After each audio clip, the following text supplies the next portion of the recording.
Oscar Romero was a priest. He became bishop in El Salvador in the 70s. The position of Archbishop of San Salvador came up, and he was chosen because he was not controversial at all. He was a go-along, get-along guy. He didn't say anything controversial. He was a conflict averse. The country is about to burst into civil war. There are military on the streets, and the military sees the church as the enemy, and so the powers that be chose Oscar Romero to be Archbishop of San Salvador because they thought he would just make everything okay, keep everyone together. People talk about his life and ministry as, a Christian, a priest, and a bishop, that it wasn't until he really was an archbishop that he had a profound conversion experience. And his conversion experience came from listening to the voice of God and watching his people suffer. Mostly the poorest of the poor in El Salvador in the 70s. And that go along, get along, not trying to rock the boat kind of guy made a complete 180. And he began to denounce the evils that were going on in his country and that were affecting his people, God's people. And for that, the state saw him as enemy number one. There was a movie made about his life called Romero. You can actually watch it for free on YouTube, the entire thing. And I want to show you about a 3-minute clip. I think it's the most powerful 3 minutes of the movie. A little context: the military has just taken over the cathedral in San Salvador. They've occupied it. They've gone in with machine guns and they've shot up the front of the church. I don't think they injured anybody, but they just blew up the front of the church, including the tabernacle, which held communion. And so the beginning of the scene is Oscar Romero coming into his occupied cathedral to clean up and to pick up the consecrated bread that is strewn all over the front of the church.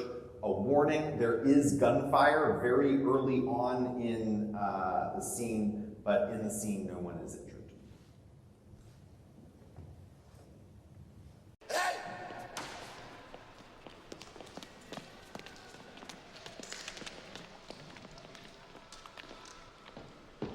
You again.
Incredibly powerful scene without hardly a word spoken. Film can be wonderful for what it shows, but also wonderful for what it doesn't show. He drives away in the car, scared to death, worried that they're going to hurt him, that they're going to kill him, that something terrible is going to happen. He drives off into that cloud of dust, and in that cloud of dust, he has a change of resolve. We don't see it, but we know it because the car turned around.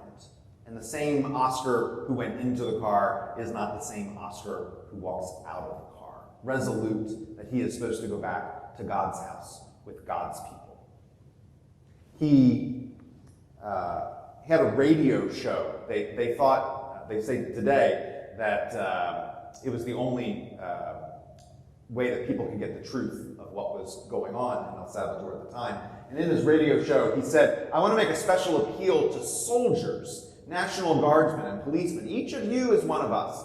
The peasants you kill are your own brothers and sisters. When you hear a man telling you to kill, remember God's words, 'Thou shalt not kill.' No soldier is obliged to obey a law contrary to the law of God. In the name of God, in the name of our tormented people, I beseech you, I implore you, in the name of God, I command you to stop the repression."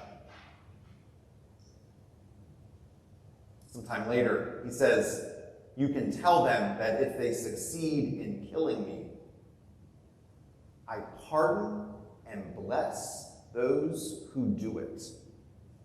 A bishop may die, but the church of God, which is in the people, will never die." I believe it was just a day or two after he said those words here that he was leading a worship service at a convent when soldiers came in, and with one shot of a rifle, they assassinated him. Oscar Romero, a martyr for the Christian faith, a martyr for the way of Jesus, a martyr for love, truth, and peace. Dietrich Bonhoeffer lived a few years before Oscar Romero. He was a young German pastor in the German church, the Lutheran church, during the rise of Hitler and Nazism. You may know this, you may not, but Nazism didn't just take over the political apparatus, it also took over the church, the official state church, the German Lutheran church. As you can imagine, Hitler didn't like some of the things that Christianity has to say, and so the German church sort of suppressed that stuff and threw in a bunch of Nazi ideals in its place. There was, however, an underground church. They called themselves the Confessing Church, the church that still confessed Jesus.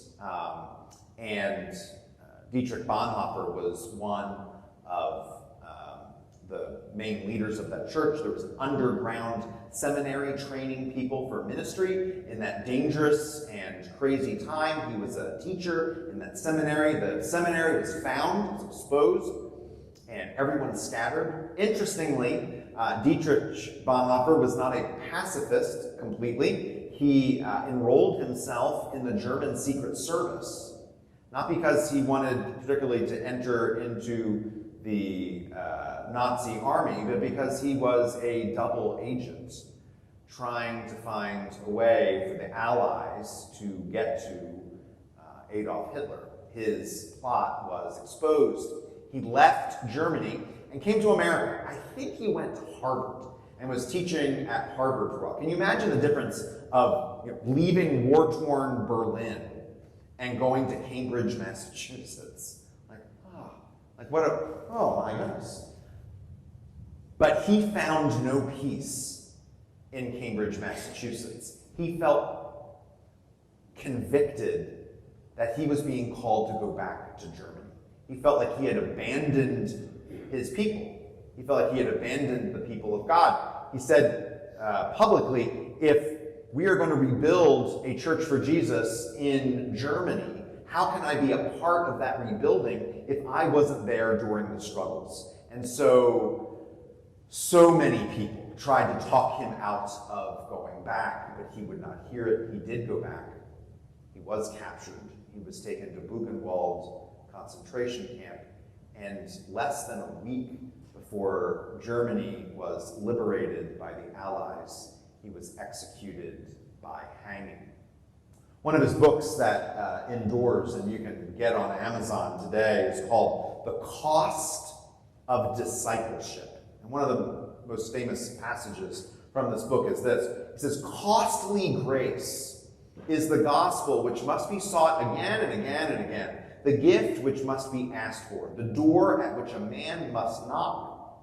Such grace is costly because it calls us to follow, and it is grace because it calls us to follow Jesus Christ. It is costly because it costs a man his life, and it is grace because it gives a man the only true life. It is costly because it condemns sin, and grace because it justifies the sinner. Above all, it is costly because it cost God the life of his Son. Ye were bought at a price, and what has cost God much cannot be cheap for us. Above all, it is grace because God did not reckon his Son too dear a price to pay for our life, but delivered him up for us. Costly grace is the incarnation of God." The Christian faith it's hard. Our faith is hard. Sometimes it gets sold as very easy. If you're watching TV at like 2 o'clock in the morning and see a preacher, sometimes you hear like it's super easy and everything's going to be great. This day's blessing will only be outdone by tomorrow's blessing. It's just going to get better and better from here on out. And it's just not true. It's wonderful. The Christian faith is wonderful, but it is hard.